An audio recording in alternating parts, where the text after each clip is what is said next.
The clone was successfully awakened, and at that moment, he became another living, breathing John. When he first learned about his identity as a clone, he fell silent for a long time. Gradually, he came to accept the truth and began to sense the kindness inherent in his cloned self. For the first time, John let down his guard, but the real test was yet to come. The clone was about to have a conversation with John's wife. After dialing the number, the clone seemed a bit nervous at first.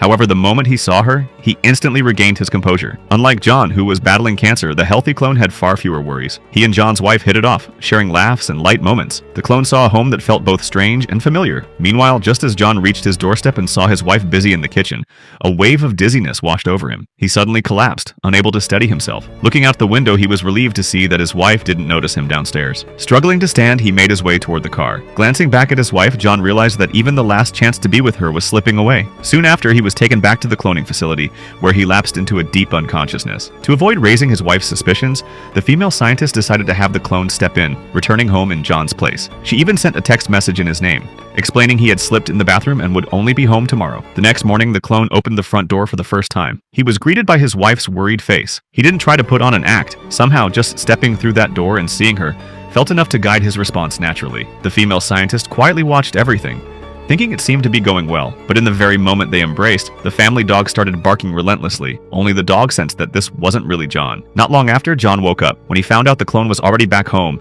anger flared in him briefly, but he soon calmed down. Realizing this was the most reasonable solution, John made his way to the monitoring room and saw the clone bonding effortlessly with their son, while his wife leaned into the clone's arms. They seemed incredibly close. A sting of sadness welled up inside John's eyes, but deep down, he felt this might be the best ending. Heading downstairs, John changed into the clone's clothes and slipped on his wedding ring. The clone cooperated perfectly and slipped into a storage room, giving John a quiet farewell moment with his wife and son. In his son's bedroom, John gently woke the sleeping boy and told him about a dream he'd had. A dream so vivid he woke up eager to see him. The boy quickly dozed off again. John wiped the tears from his face and moved to his wife's side, softly rousing her awake. Seeing the sorrow on John's face, his wife immediately grew concerned and asked what was wrong. John replied quietly, "Nothing much, just a nightmare, a dream where I lost everything." She held him tenderly, offering comfort. John fought to steady his emotions, but his body trembled nonetheless. He asked, "Do you think things are better between us now?" She smiled and nodded, and John finally let a small, relieved smile escape. It seemed the clone was doing better than he ever could. Closing his eyes, John recalled every precious moment with his wife. Though he couldn't be by her side for the rest of her life,